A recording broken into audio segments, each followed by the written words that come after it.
ಶಿಗ್ಗಾವಿಯ detail update ಆಯಿತು. ಈಗ ಎರಡನೇ ಸುತ್ತಿನ ಬಳಿಕವೂ ಕೂಡ ಭರತ್ ಬೊಮ್ಮಾಯಿ ಮುನ್ನಡೆಯನ್ನು ಸಾಧಿಸಿದ್ದಾರೆ. ಮುನ್ನಡೆಯ ಅಂತರ ಹಿಗ್ತಾ ಇದೆ.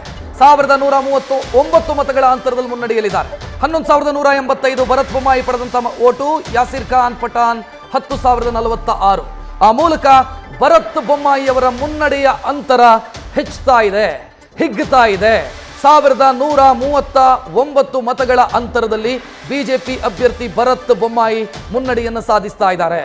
ಭರತ್ ಬೊಮ್ಮಾಯಿ ಮುನ್ನಡೆಯನ್ನು ಸಾಧಿಸುವ ಮುಖಾಂತರ ಇಲ್ಲಿ ಬಸವರಾಜ ಬೊಮ್ಮಾಯಿ ಅವರ ರಾಜಕೀಯ ಉತ್ತರಾಧಿಕಾರಿ ಯಾರು ಅನ್ನುವಂಥ ಪ್ರಶ್ನೆಗೆ ಸದ್ಯಕ್ಕೆ ಉತ್ತರ ಸಿಗ್ತಾ ಇದೆ. 1139 ಮತಗಳ ಅಂತರದಲ್ಲಿ ಭರತ್ ಬೊಮ್ಮಾಯಿ ಮುನ್ನಡೆಯಲ್ಲಿದ್ದಾರೆ. ಸೊ ಮುನ್ನಡೆಯ ಅಂತರ ಭರತ್ ಬೊಮ್ಮಾಯಿ ಅವರದು ಹೆಚ್ಚಾಗ್ತಿದೆ ಅನ್ನೋದನ್ನು ನಾವು ಗಮನಿಸ್ತಾ ಹೋಗಬೇಕು. ಪ್ರಿಯಾಂಕಾ ವಾದ್ರಾ 29,000 ಮತಗಳ ಅಂತರದಲ್ಲಿ ಮುನ್ನಡೆಯಲಿದ್ದಾರೆ. ವಯನಾಡಲ್ಲಿ ಪ್ರಿಯಾಂಕಾ ವಾದ್ರಾ ಸತತ ಮುನ್ನಡೆಯನ್ನು ದಾಖಲಿಸ್ತಾ ಇದ್ದಾರೆ. ಆ ಮೂಲಕ ಪ್ರಿಯಾಂಕಾ ವಾದ್ರಾ ಅವರ ಗೆಲುವನ್ನು ತಪ್ಪಿಸೋದಕ್ಕೆ ಈ ನಂಬರ್ಸ್ ಅನ್ನ ನೋಡಿದ್ರೆ ಸಾಧ್ಯ ಇಲ್ಲ ಅನ್ನೋ ಹಂತಕ್ಕೆ ಬರ್ತಾ ಇದೆ. ಯಾಕಂತಂದ್ರೆ ಬಿಗಿನಿಂಗ್ ಸ್ಟೇಜ್ ಅಲ್ಲೇ ನಿಮಗೆ 29,000 ಲೀಡ್ ಇದೆ ಅಂತಂದ್ರೆ ಅವರನ್ನ 72 ಅಪ್ಡೇಟ್ ಆಯ್ತು ನೋಡ್ತಾ ಇದ್ರಿ, 72,000 ಲೀಡಲ್ಲಿದ್ದಾರೆ. ಸೊ ಇಲ್ಲಿ ಎಲ್ಲರಿಗೂ ಒಂದು ಅಂದಾಜಿತ್ತು, ವಯನಾಡು ಪ್ರಿಯಾಂಕಾ ಗಾಂಧಿ ಅವರನ್ನ ಕೈ ಹಿಡಿದು ಮುನ್ನಡೆಸುತ್ತೆ ಅನ್ನುವಂಥ ಅಂದಾಜಿತ್ತು. ಅದರಂತೆ ಆಗ್ತಾ ಇದೆ. ಪ್ರಿಯಾಂಕಾ ವಾದ್ರಾ ಉತ್ತರ ಪ್ರದೇಶದ ಇನ್ಚಾರ್ಜ್ ಆಗಿದ್ದವರು ಸೌತ್ ಇಂಡಿಯಾ ದಕ್ಷಿಣ ಭಾರತಕ್ಕೆ ಬಂದು ವಯನಾಡಲ್ಲಿ ಕಂಟೆಸ್ಟ್ ಮಾಡಿದರು. ಅವರಿಗೆ ಅದು ಪ್ಲಸ್ಸೇ ಆಗಿದೆ. ಅವರು ಗೆಲ್ಲೋದನ್ನು ತಪ್ಪಿಸೋದಕ್ಕೆ ಉಳಿದಿಬ್ಬರು ಅಭ್ಯರ್ಥಿಗಳು, ಅದು CPMನ ಅಭ್ಯರ್ಥಿ ಮತ್ತು ಬಿಜೆಪಿಯ ಅಭ್ಯರ್ಥಿ, ಇಬ್ಬರಿಗೂ ಕೂಡ ಸಾಧ್ಯ ಆಗಿಲ್ಲ. ಬಿಜೆಪಿಯಿಂದ ನವ್ಯ ಹರಿದಾಸ್ ಅಂತ ಕ್ಯಾಂಡಿಡೇಟು ಸಾಧ್ಯ ಆಗಿಲ್ಲ. ಸೊ ಒಂದು ಹಂತಕ್ಕೆ ಬರ್ತಾ ಇದೆ. ಪ್ರಿಯಾಂಕಾ ವಾದ್ರಾ ಲೋಕಸಭೆಯನ್ನ ಪ್ರವೇಶಿಸೋದನ್ನ ತಪ್ಪಿಸೋದಕ್ಕೆ ಸಾಧ್ಯ ಇಲ್ಲ ಅನ್ನೋ ಹಂತಕ್ಕೆ ಬರ್ತಾ ಇದೆ. ಬಿಗಿನಿಂಗ್ ಸ್ಟೇಜ್ ಅನ್ನೇ ಗಮನಿಸಿದ್ರೆ, ಇನಿಷಿಯಲ್ ಟ್ರೆಂಡ್ ಅನ್ನೇ ಗಮನಿಸಿದ್ರೆ ಪ್ರಿಯಾಂಕಾ ವಾದ್ರಾ ಗೆಲ್ಲೋದು ಖಚಿತವಾಗ್ತಾ ಇದೆ ವಯನಾಡಿನಲ್ಲಿ.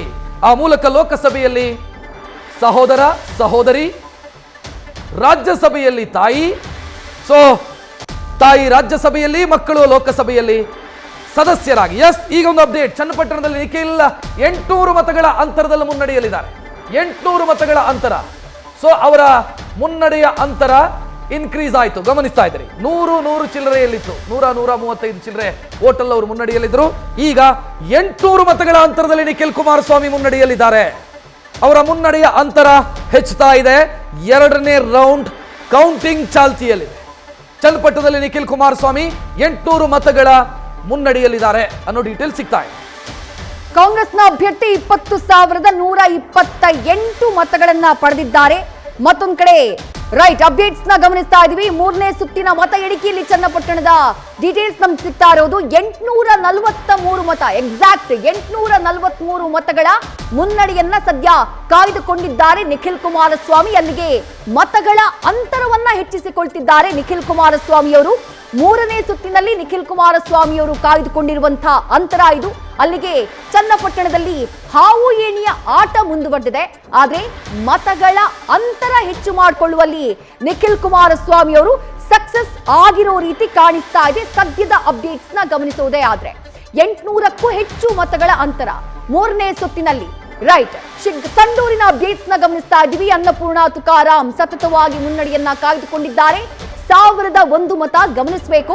ಇಲ್ಲೂ ಕೂಡ ಅಲ್ಪ ಮತಗಳ ಮುನ್ನಡೆ. 4ನೇ ಸುತ್ತಿನಲ್ಲೂ ಕೂಡ ಕಾಂಗ್ರೆಸ್ನ ಅಭ್ಯರ್ಥಿ ಮುನ್ನಡೆಯನ್ನ ಕಾಯ್ದುಕೊಂಡಿದ್ದಾರೆ. ಸುಮಾರು 19 ಸುತ್ತುಗಳಿದ್ದಾವೆ.